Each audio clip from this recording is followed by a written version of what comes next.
And so I really am a proponent of starting with some gentle manual work to create ease in the system, to create a parasympathetic shift, just letting that body feel safe and open to other forms of rehab.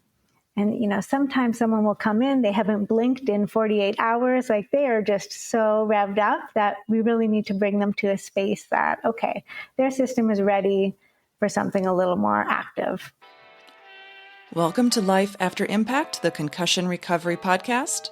I'm Dr. Ayla Wolf, and I will be hosting today's episode where we help you navigate the often confusing, frustrating, and overwhelming journey of concussion and brain injury recovery. This podcast is your go-to resource for actionable information, whether you're dealing with a recent concussion, struggling with post-concussion syndrome, or just feeling stuck in your healing process. In each episode, we dive deep into the symptoms, testing, treatments, and neurological insights that can help you move forward with clarity and confidence. We bring you leading experts in the world of brain health, functional neurology, and rehabilitation to share their wisdom and strategies. So if you're feeling lost, hopeless, or like no one understands what you're going through, know that you are not alone. This podcast can be your guide and partner in recovery, helping you build a better life after impact. Today's guest on the show, the fabulous Melissa Biscardi, is the founder of Concussion Rehab, located in Toronto, where for over a decade she's helped patients recover from concussions. Since 2006, she's worked as a nurse, and since 2013 as an osteopathic practitioner. She earned her Master of Science studying women-specific concussion outcomes, including the first ever investigation of anti-Müllerian hormone in mild traumatic brain injury, and is now completing her PhD at the University of Toronto, focusing on ocular motor rehabilitation for adults with post-concussion syndrome, doing cutting-edge research into virtual reality and mobile app-based therapies. Melissa has authored book chapters, published peer-reviewed papers, and presented on stages around the globe. She's also the creator of the Brain Toolkit app, putting evidence-based concussion rehab exercises into people's hands anywhere, anytime. Please enjoy my conversation with Melissa Biscardi. But first, a few announcements. On Thursday, September 25th, 2025, I will be at Northwestern Health Science University in Bloomington, Minnesota, from 12 to 1 to talk about my new book, The Concussion Breakthrough. So if you happen to be a student or faculty member on campus, please join me on that day. Then on Friday, October 24th, I am having a book signing and book release party at the Schmidt Artist Loft in St. Paul, Minnesota, from 6:30 to 8:30 p.m. This is in the old Schmidt Brewery building, and anybody who wants to join is welcome, but please RSVP to lifeafterimpact@gmail.com, and that will help us with our planning. If you are an acupuncturist interested in learning more about neurology and neurological conditions, I'm teaching a seminar for the Montana Association of Acupuncture and Oriental Medicine in Bozeman, Montana, October 4th to the 5th. Registration is on their website, montanamaaom.org, and early bird registration ends September 4th. Thanks, and enjoy the show. Melissa Biscardi, welcome to Life After Impact. How are you today? I'm amazing. Thank you so much for having me. I'm excited to be here. Yes. Well, you have such an incredible background. You are a registered nurse, an osteopathic therapist, a PhD candidate. I can't wait to talk to you more about that. And a functional neurology practitioner who has dedicated your career to advancing brain health. We are both presenting at a women-only neurology conference coming up. And so your presentation is on ocular motor rehabilitation, but specifically the use of manual therapy in ocular motor rehab. So why don't you, for our listeners, define what that is when you speak about manual therapy? And so kind of describe what that is, and then how you're incorporating that into your rehab for different aspects of vision and eye teaming and eye movement disorders that are so common when people have concussions. Let's start there. Absolutely. So I come from an osteopathy background, which is really a gentle manual therapy. And it's important to note that in the US, osteopaths are doctors of osteopathy. So they can also prescribe medication and do all the duties, or at least most of them, that physicians would do. And where I'm from in Canada, we are manual therapists and not medical doctors. So we would look more similar to a physiotherapist than a medical doctor. And so our first line of therapy is manual therapy. And we don't adjust the way where that makes a sound. So just to kind of set the stage, it's super gentle, layer by layer. So that is the type of manual work that I'm speaking of when I say manual therapy. And this can really sort of set the stage for ocular motor rehab, which is the way I think about it, to say eye movement exercises, which is terrible. But if you're a fly on the wall, that's what it's going to look like, right? Even though it's full of nuances. And when someone has a concussion, they are in a state of fight or flight. The nervous system is usually really heightened. It's been through a trauma. And it's not always easy to just pull someone in and start doing active rehab. And so I really am a proponent of starting with some gentle manual work to create ease in the system, to create a parasympathetic shift, just letting that body feel safe and open to other forms of rehab. And, sometimes someone will come in, they haven't blinked in 48 hours, like they are just so revved up that we really need to bring them to a space that, okay, their system is ready for something a little more active. And do you want to talk a little bit about when you're doing manual work? So I've also studied some craniosacral therapy, both through the Upledger Institute and then also biodynamic cranial work. And it is very subtle palpation. And when you talk about the manual work on the head, can you talk about kind of what you're feeling when you work on people and kind of what kind of shifts that you pick up on? And I know sometimes you can tell when you're working on different tissue layers as well. So maybe talk a little bit about these kind of subtleties of this palpation method and this hands-on approach. Sure, absolutely. I was wondering if you had worked with the Upledger courses or not. So my intuition was right. I'm not trained by Upledger, but similar, different. And so let's see.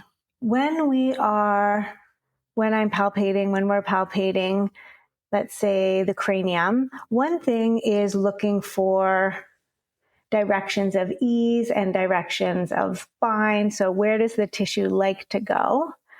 And, someone can even feel that just feeling the tissue on their arm gently and moving it in different directions. And you probably will find somewhere it doesn't want to go.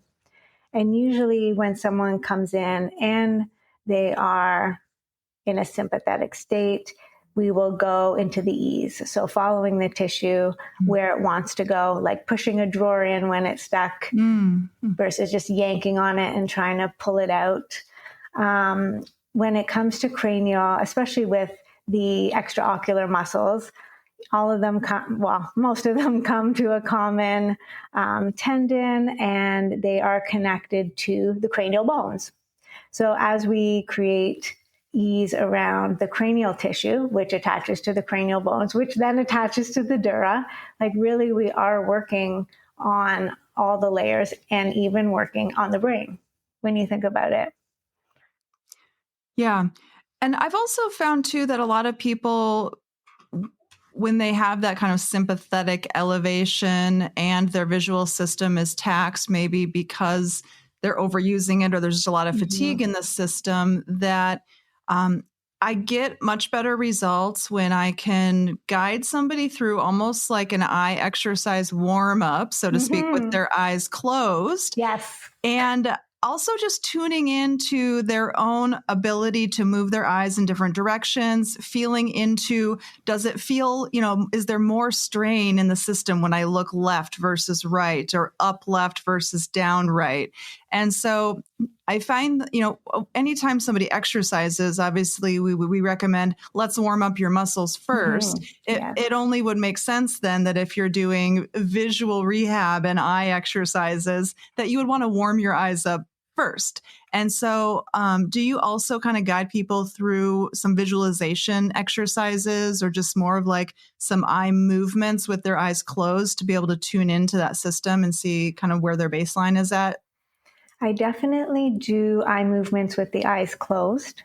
And also sometimes applying pressure to the sphenoid, like the greater wing of the sphenoid, to kind of unweight the tissue there, and then having them move left, right, up, down. Even that in and of itself usually creates some ease.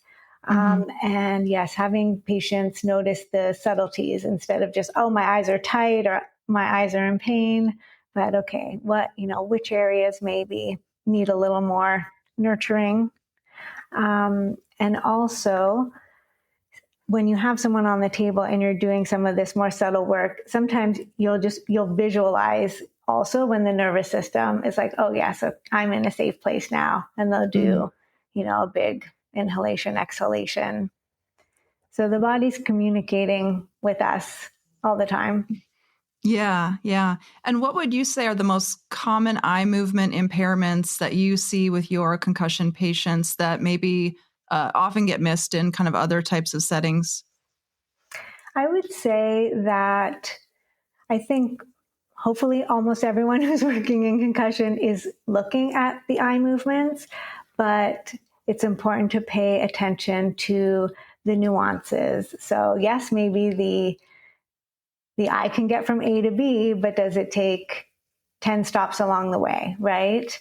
And even some of the more popular standardized vestibular ocular assessments, like the VOMs, I'll just say it, it doesn't really allow for the nuance. Yes, if someone is symptomatic, but do they have a lot of fatigue with it, right? Are they blinking 10 times when they're looking in one direction? Are the eyes watering? Is there a twitch coming up in the face? So I think that there are a lot of, nuances, details to pick up on to see, okay, where's the problem? Where can we get in? Or where's the low-hanging fruit, which I feel like usually is the manual therapy, and then get into the bigger issues. Oh, I didn't answer your question. Sorry. Can I add to that? You can add. And the research supports it as well, that there are definitely issues in pursuits, especially like vertical smooth eye movements. And although this comes to the nuances like saccade accuracy. So maybe the eye is jumping in the direction it's supposed to go, but it's not actually landing where it's supposed to land. And this might manifest with someone is reading, but then they skip a word and they have to go back, or they're skipping lines. And then also saccade latency. So you want someone to look, and then it takes a little while before the eye actually decides to go over there or is able to process the command to get from A to B. Right. There's that lag time between them maybe seeing the stimulus to move their eyes and then they actually move it. And actually doing it. And then the other thing is, if there's asymmetry in that, then you have asymmetrical information sort of all day long. So that's definitely going to make someone feel unwell or anxious or whatnot.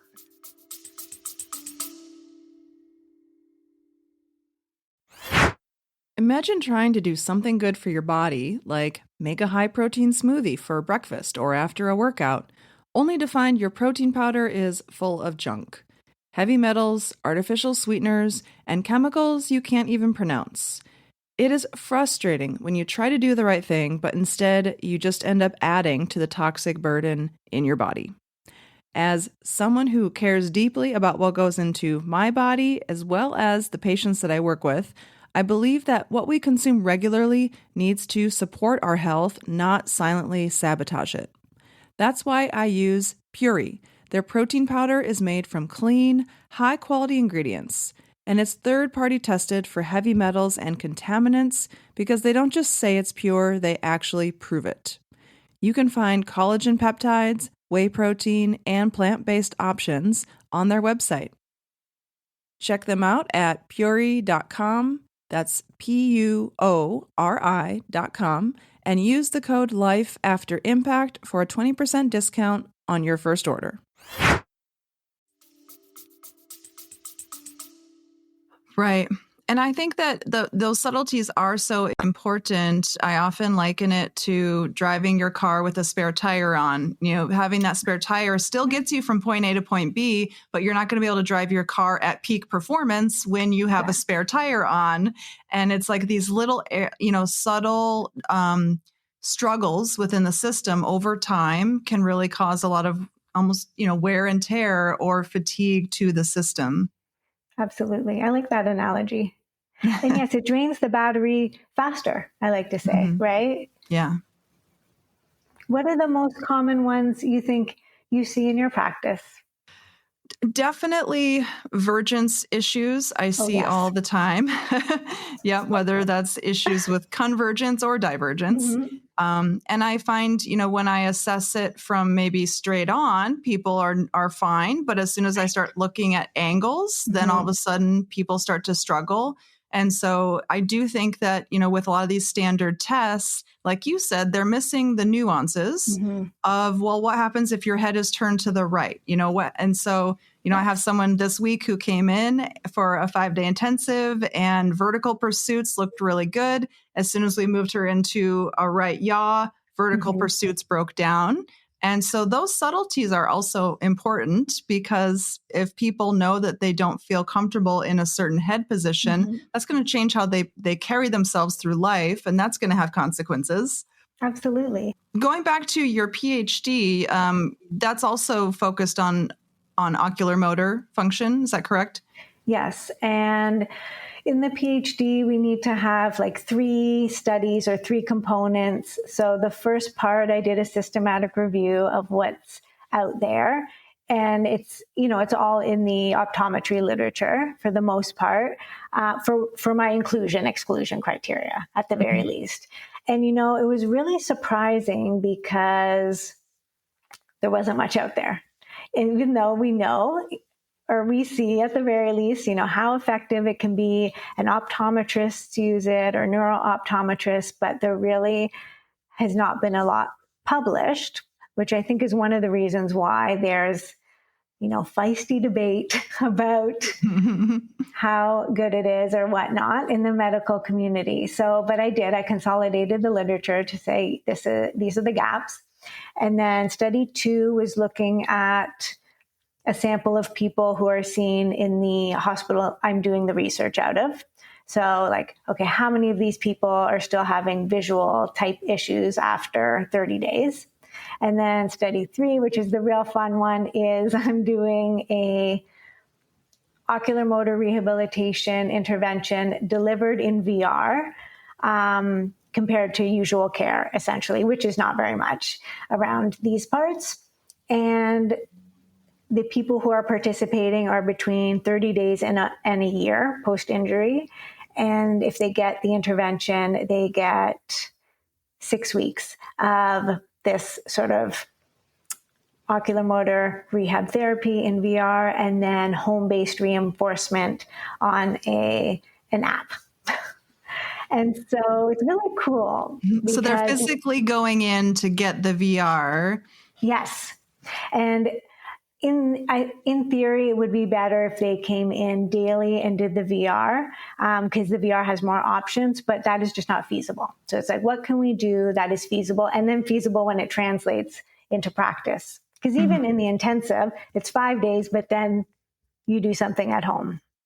Yeah. And so talk me through what this virtual reality experience is once they have the goggles on. Yeah. So it's not immersive in the way that they're not in a grocery store or walking down the street. It's very much following dot targets. We're following a target through a maze.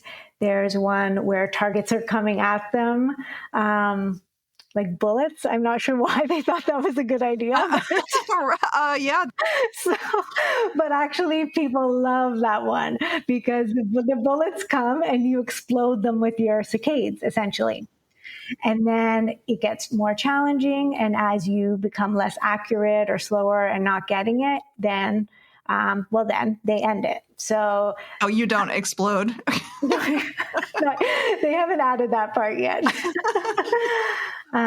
So there are different sort of trainings, for lack of a better word, for pursuits, saccades, anti-saccades, VOR, convergence. There is a virtual Brock string.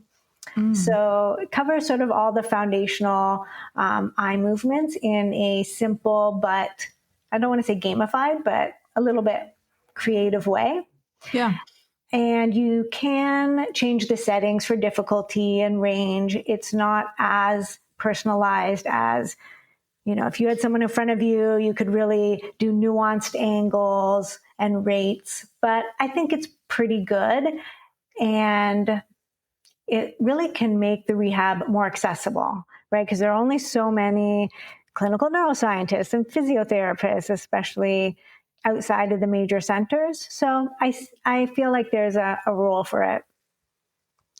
I know in the previous research, not on concussion, participants have said they like the VR, right? It's more engaging. It gives them more motivation than, let's say, sticky notes and such. And so if it's going to give motivation for people to do the exercises at home, I think that in and of itself will help get better results. The flip side, though, especially with concussion, is the VR is stimulating. So it's sort of you have to find a fine balance.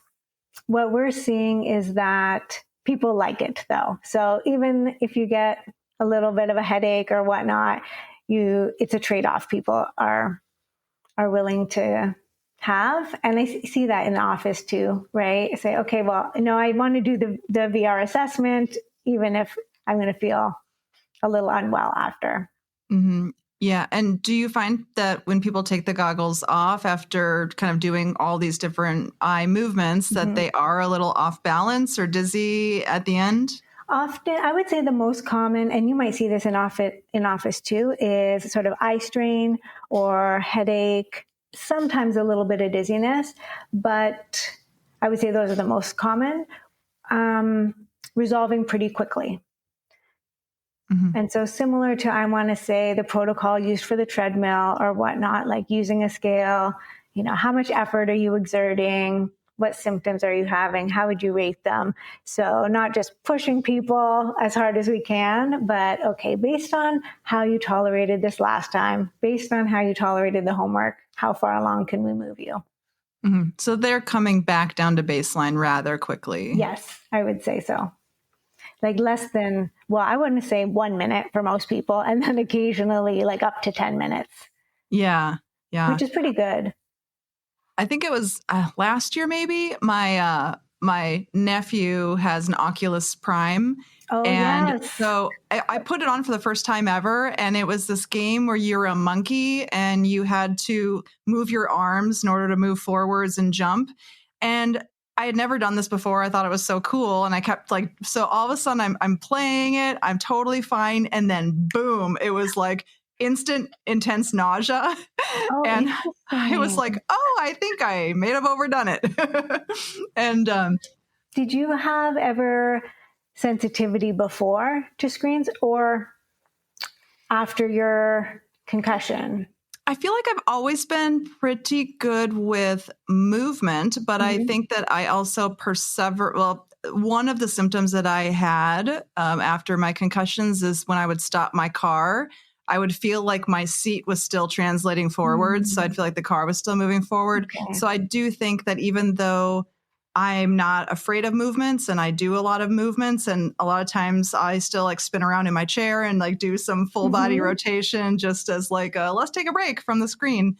I do think that perhaps maybe my brain was perseverating on movement a little longer than it should. Yes. And the thing that surprised me was that nausea lasted for like 4 hours after I took the goggles off, and Oh, I didn't wow. come. So I was like okay with being nauseous, but surprised that I didn't come back down to baseline as quickly as I thought I would after taking them off. That's the thing that surprised me the most. That's interesting. There is some research, actually, I think they just published it within the last year about immersive VR like that, and people with concussion and getting some symptoms. So I think maybe that's where the balance is. Maybe using VR in concussion rehab is keeping it very simple. I know you weren't doing rehab, but just right. Yeah, I agree. I think that definitely throwing somebody in an immersive VR is completely different from just having somebody have the goggles on and having some dots to follow. And yeah, very different. And I mean, the immersive is probably a little more fun, but they need to work up to that. Exactly. And I mean, they say that for regular people too, that you don't want to just pop a VR on and play for 2 hours straight. You got to work up to it. Yeah. And even some other, like migraine, I think is not a contraindication, but you probably wouldn't want to use it for 2 hours or really immerse yourself when you're first using it. And probably some other conditions too, but I know migraine for sure. And how big is your study? How many people are you including in this? So far we have 43 and I need 62. So I'm actually almost there, which is good. And the biggest study that was in the publication that wasn't like a retrospective review, I want to say was only like 12 people. So I'm happy. This will, I don't want to say make a dent, but it'll add to the research nicely. Yeah, absolutely. And if you had endless funding, time, and resources, what would be like your next study? What would be the next thing you would want to do? Oh, that's a good question. Oh my goodness.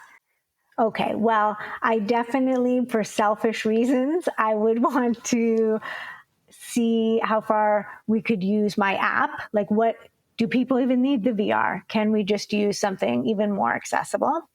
So I'd say that is maybe one rabbit hole I would want to go to. And then my next step would be making more gamified activities in the goggles. So the goggles are not mine. I didn't make the games in there. It's by a company called Neuroflex. So I'm using the ones they've already designed. I would want to add to the menu, I guess, make more gamified ones because that's what people like, right? So, and then also ones that will give people scores. So like the bullet one tells you how many bullets you exploded. The maze tells you how well you did on the maze. So I feel like if we can give some more fun and positive reinforcement, that would be great. Yeah, I love that.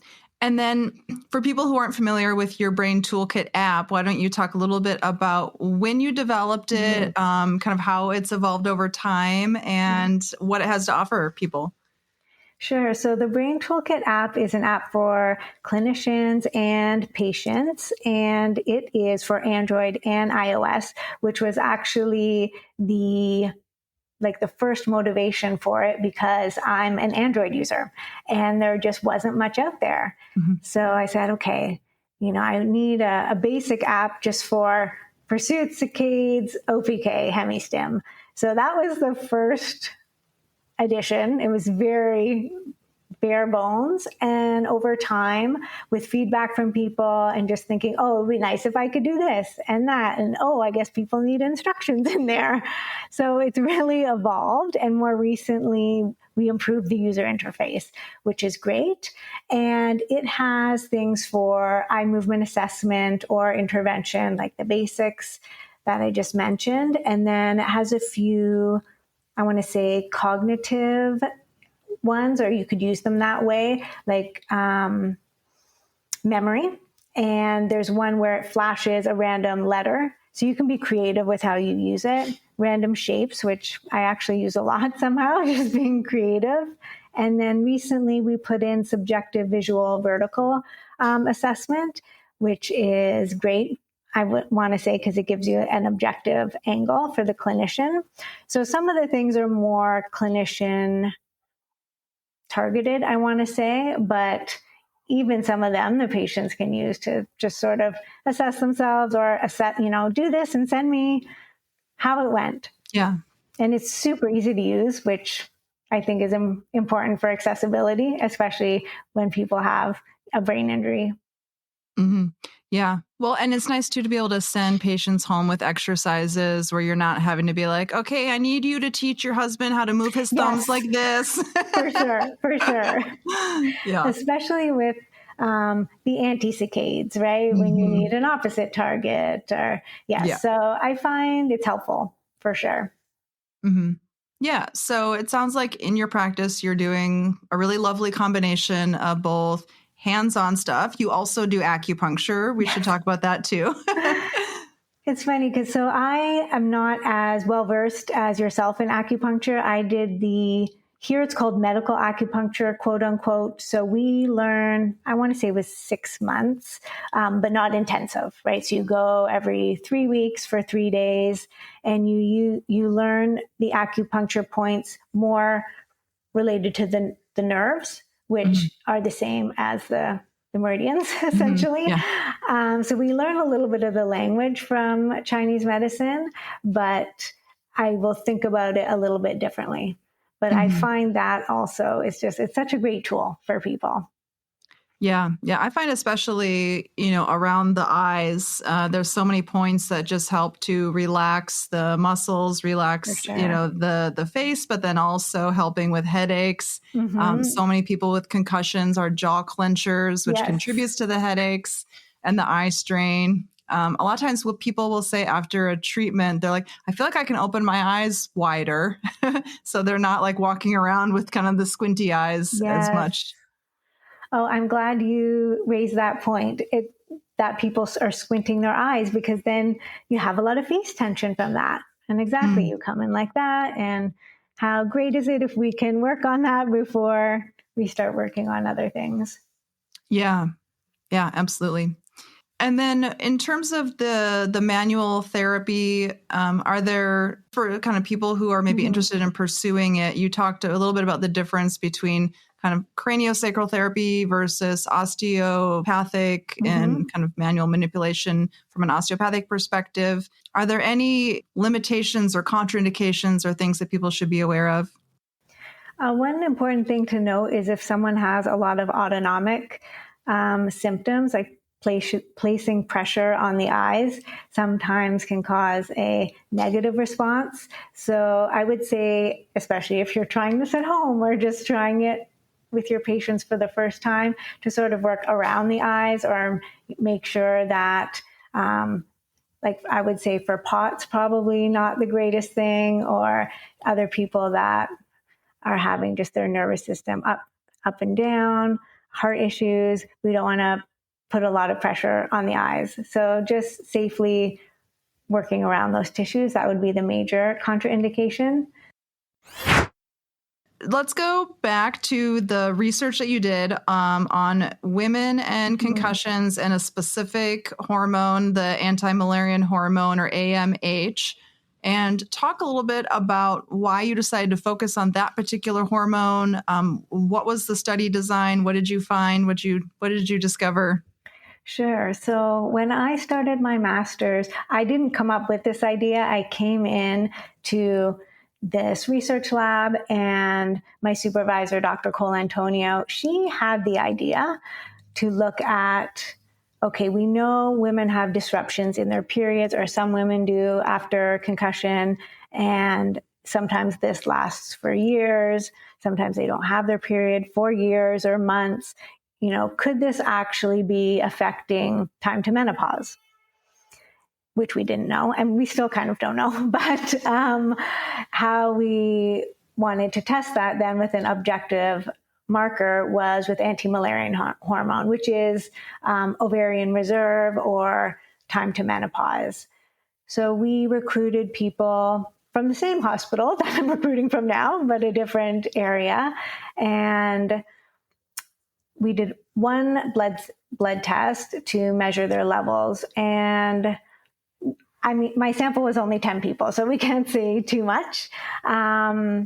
But there were definitely changes, I want to say, versus the norms for the women, like the women's age. And in those 10 people, definitely everyone was having some sort of menstrual irregularities since their injury. So I want to say it's a possibility that it's related. What I've seen clinically is that women who are close to menopausal age, and tell me if you've seen this as well, sometimes the injury can push them into menopause. Or that's what it looks like from the clinical perspective. I think it's worth keeping an eye on. Right. Did you also look at FSH levels? We didn't. I know. I wish we did, actually. So if I had unlimited funding, I would actually. So the only reason I didn't do that study on a bigger scale for my PhD, or not the only reason, but one, is that I can't, as a practitioner, translate that into my clinical practice. Like, I can't order blood tests or do any sort of interventions related to those findings. So I thought clinically the other research I was interested in and also made more sense. But I really wish someone would finish that study or do it with a fully powered sample. Right. I mean, because if you're finding abnormalities, even in that one particular hormone in just 10 people that have symptoms, that really seems like somebody does need to pick up that mantle and keep running with it and doing more research and figuring this out, because there are lots of women of childbearing age that probably want to have more children and need to know if a concussion could potentially interfere with that.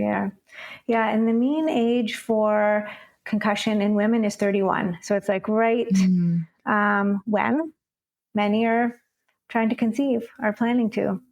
So maybe when I'm done my PhD, maybe I'll pick that up for a postdoc. Yeah. Well, okay. So one of the fascinating things that I noticed kind of at the intersection of, I was working in fertility for a long time. Then I started studying neurology. And when I started learning about primitive reflexes, I started to recognize that a lot of my female patients that were having trouble getting pregnant still had primitive reflexes like a spinal gallant. And I was like, well, this makes perfect sense. If somebody still has a primitive reflex, it means a part of their brain is stuck. It hasn't fully developed. So of course their brain is like, I'm not ready to have babies. I'm still stuck in this primitive reflex pattern. Wow. Yeah. So I think that's a whole nother avenue that needs to be explored. And so how did you, when you're working with those patients, what kind of outcomes did you see on the other end? There's like the traditional classical spinal gallant test. What I would find, because as an acupuncturist, you're often palpating people's backs and you're inserting needles. So what I would see is that a lot of these women had incredibly ticklish backs, so as soon as you touched them, they had kind of a startle response and they'd have that kind of hip hike and that compression. And so I saw more of these, like what I would call kind of a functional finding of like more of this like subtle response in terms of just having somebody, lightly palpate your low back. But I definitely would see that kind of hip hike, spinal gallant type pattern. And I found over time, just with doing the acupuncture that would go away. And then I did have really good outcomes, doing a combination of acupuncture, herbal medicine.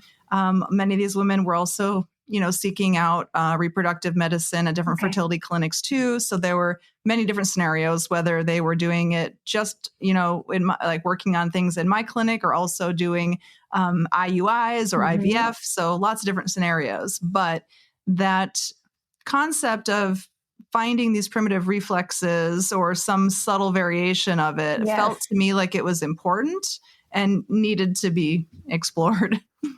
Absolutely. And it's really fascinating because we know that IVF is not 100% or any of the, let's say, medical approaches. And so I feel like in combination, that's so much more powerful, right? You're finding something that actually might be the reason why things are not being so successful on the other end, but together, we might have some babies. Right? Absolutely. Absolutely. Uh-huh. Well, so switching gears, because I know you have a black belt in jiu-jitsu. And is that how you got your concussion? Because I know you also had a concussion. So this is how I got into concussion work is I had a concussion, but that's not why, like what led me to being interested in the brain. Can I tell that story? Tell that story. Yeah. Okay. I think, people will be interested. So I've had sleep issues forever. And then actually when I was in osteo school, I needed to sleep. And so I started to take Sleep Ease, which in Canada is the same as Benadryl, over the counter. And at first I just took a sprinkle, cut the pill, in 4, and then I had half. Then I don't know if I ever went to a whole, but I was doing it every night. And then I was losing my memory, or I started to lose my memory. How old were you at this time? Okay, so I would have been, let's say 30-ish. Yes, 30, 31. Okay. And so I'm losing my memory, started slowly, but then it was very noticeable to me. Like I was, not remembering things that I learned, but not because I wasn't paying attention. Like I would just have no recollection of learning something or even seeing it.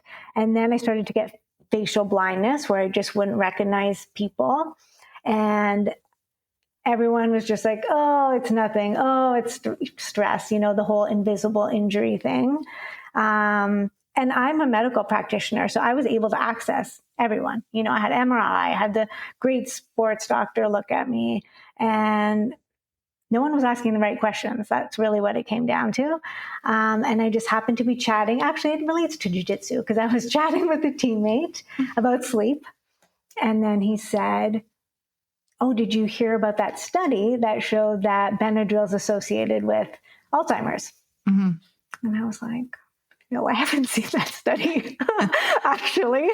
And then I was like, holy crap, this is what is happening in my brain. So then, of course, I had to change a few things. And then slowly my memory started, now I want to say it's fine, but who knows? But it's definitely back to, I want to say, a functioning normal. So that's how I got interested in invisible injury, for sure. And then I wanted to say maybe 2 or 3 years later, then I got a concussion. I was already in the concussion world, for lack of better language. So I went right to the best in the city. I feel like I had a good start on it, but I also feel like I had an unremarkable concussion. So I got foot in the face or whatever, a heel on the head. I had some symptoms, but within a few weeks, I was back to jiu-jitsu and life. Got it. So going back to the Benadryl thing, when I was writing the sleep chapter in my book, I was doing a lot of research to see what the more recent research was saying, because I remember back in like 2016, 2017, that was when those headlines were coming out. Yes, if I'm remembering the dates correctly. For sure. That's around the same time. And so I felt like for a moment there, that was in the spotlight. And then it was like nothing happened. Nothing happened. There wasn't any new like laws or rules or anything. Funny how that happens. Right? And so it's like, oh, hey, by the way, Benadryl can like really cause dementia and affects your brain if you take it every night. And then all of a sudden everything went quiet and we never heard about it again. People went on with their lives. So as I'm writing my book, I was like, well, let me just see if there's new research out.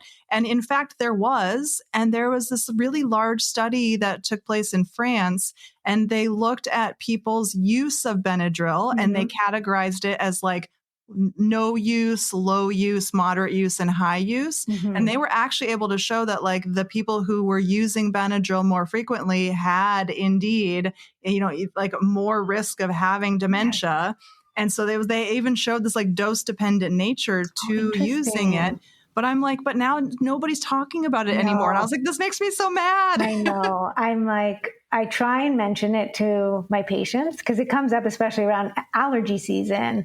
So I'm pretty adamant about it because even when patients come in and they'll be having memory loss, or memory issues, and their brain is in that blood-brain barrier is more permeable. So it's even, I want to say, worse to take it when you have a concussion.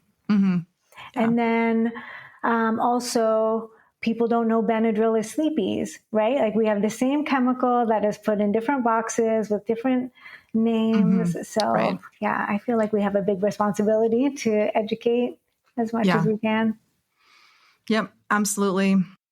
And so tell me about you and your martial arts life. Okay. Well, I started out doing kickboxing and taekwondo when I was 15. And my very first concussion was when I was 18. I got kicked in the head. And I would say that I recovered from that very quickly to my best of recollection, minus what I would say was like permanent change in my hearing. Okay. So when I'm in loud environments, I can't hear the people in front of me very well. I can't make out what the people are saying. And that's been there ever since that particular injury. But the really sad thing was that, so I got my black belt in Taekwondo and I immediately had major imposter syndrome where I just felt like I have this black belt and I don't deserve it. And even though I can do 20 tornado kicks in a row, if somebody like got me on the ground, I'd be totally useless. Comes near me on a bad day. Yep. And so I was like, okay, I got to go learn jujitsu.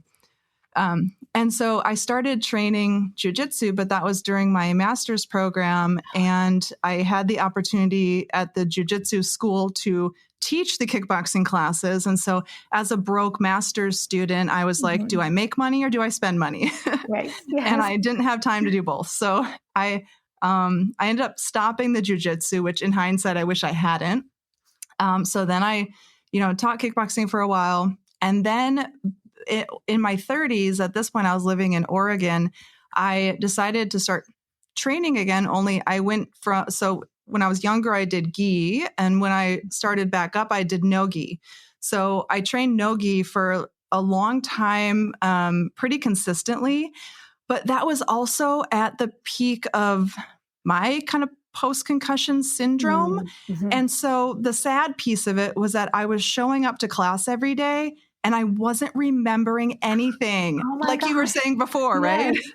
And so I was really struggling. And I also was in a really bad training environment where I was like the only female, and a lot of the guys were younger than me and they were bigger and stronger, and they just locked me up into a body triangle for 4 minutes.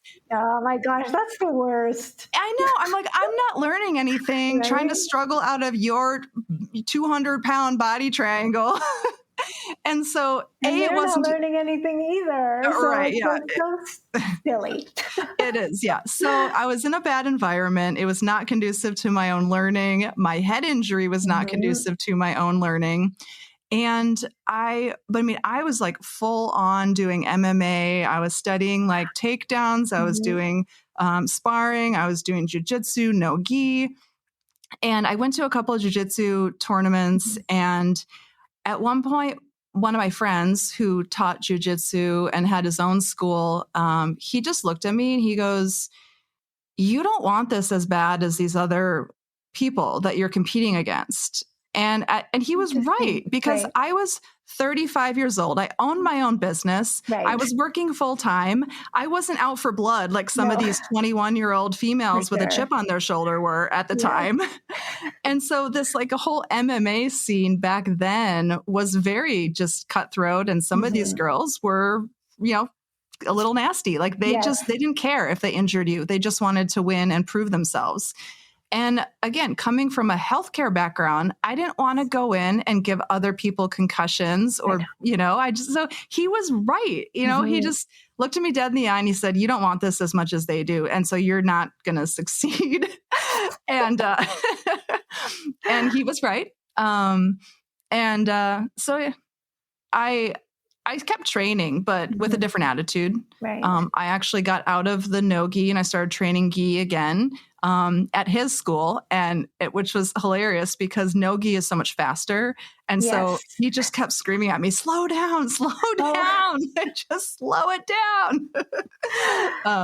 Yeah. So between all the back and forth of gi, no gi, MMA to just straight jujitsu, like I was just kind of all over the place.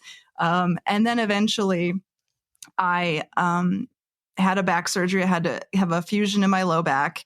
I tried to go, and at this point, I'm now living in Dallas, Texas, and I'm at a much more professional gym environment with great people. But after my back surgery, I think I tried to go back to jujitsu a little too soon. Oh, no. It was about 5 months afterwards. And I remember getting stacked up and twisted, and my back just kind of went, ee! And I was like, oh, this is not good. And then a week later, I got kneed in the head accidentally, and a lot of my concussion symptoms came back. Oh my and gosh. So I was like, okay, between the back surgery and the low back issue, and then getting like the concussion symptoms again, that was finally when I was like, okay, I'm just going to do kickboxing, but I'm not going to spar. I'm just going to train. Like, let me just take myself out of all of the potential head impact scenarios. But because I loved it so much, fast forward 2018, I'm like, you know what? Let's go back. Let's do this. And so I started doing, because it's addictive. It is. Yeah. And so I started doing private MMA lessons with a former UFC fighter. She had retired at the time. And so I was in a session with her, and she was like giving me cues, just cue, like just this and just this. And it was just like rapid fire cues.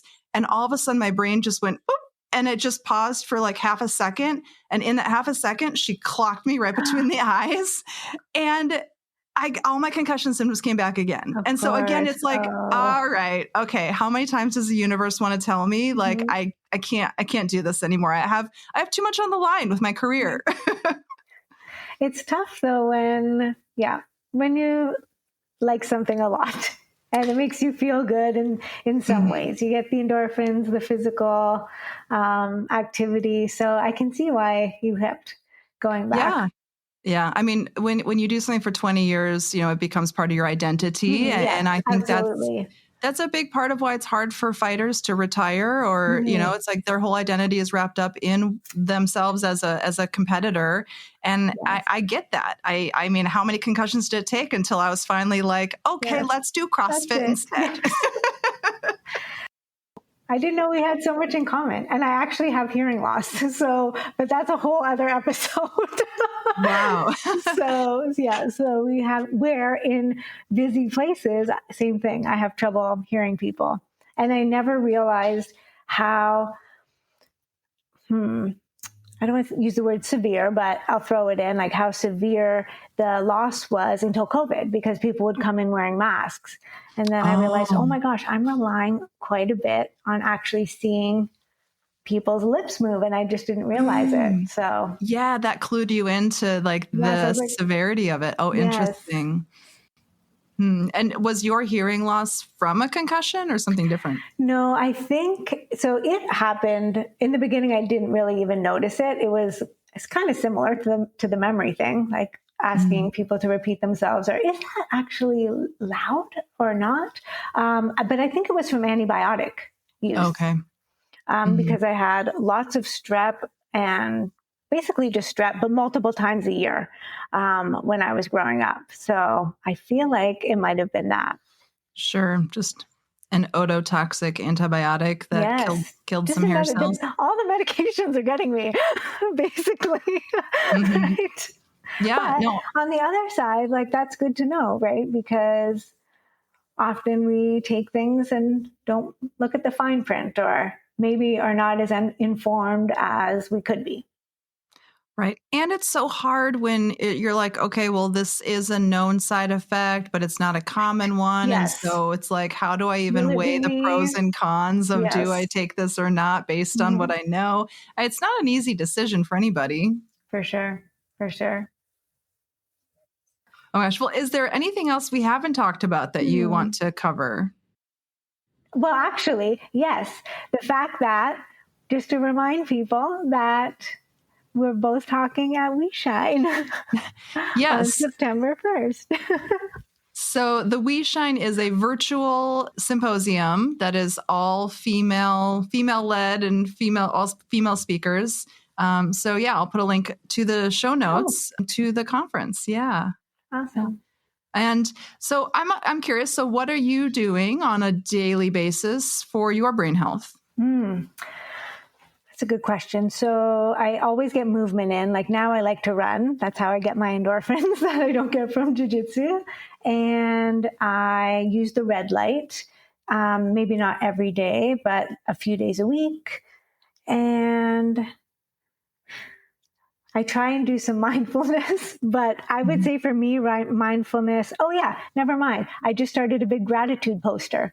So not every day, is but that most what's days. In the background there? Well, that's a different thing that I do, but it's almost the same. It's like things that I want to remember that happened through the year. And this is like my third year of doing it. And it's really cool because then you just have a stack of Post-it notes. And so there's that, a lot of gratitude and reframing things as on either the positive or I get to do this, or wouldn't it be fun if this happens, or if I could do this, instead of like, oh my God, I can't believe I have to write my thesis. Yeah. So, and I try and eat healthy, but I'm definitely not perfect. And sleep. Yes, I make sure I get as much, 8 hours sleep if I can. Absolutely. That's huge. Awesome. Movement, sleep, gratitude. Yeah. Goes a long way. Absolutely. Well, thank you so much for coming on the show. Do you want to let people know where they can find you? Sure. I mean, I'll put the link in the show notes too, but what are the best ways to contact you or reach out to you? I would say all the fun stuff happens on Instagram, which is easy to remember. It's concussionrehab.ca is my little handle. And yes, find me there. And if you have questions, comments, I love to talk to people. And it's going to make me live longer. And it's going to make you live longer. Perfect. Okay, good. Well, I'll put all that in the show notes. And thank you again. And maybe once you wrap up your research, we'll have you back on the show. We can talk about that too, once you get all your participants through and crunch some numbers. Awesome. I'd love that. Cool. All right. Well, have a good night. You too. Medical disclaimer. This video or podcast is for general informational purposes only and does not constitute the practice of medicine or other professional healthcare services, including the giving of medical advice. No doctor-patient relationship is formed. The use of this information and materials included is at the user's own risk. The content of this video or podcast is not intended to be a substitute for medical advice, diagnosis, or treatment, and consumers of this information should seek the advice of a medical professional for any and all health-related issues. A link to our full medical disclaimer is available in the notes.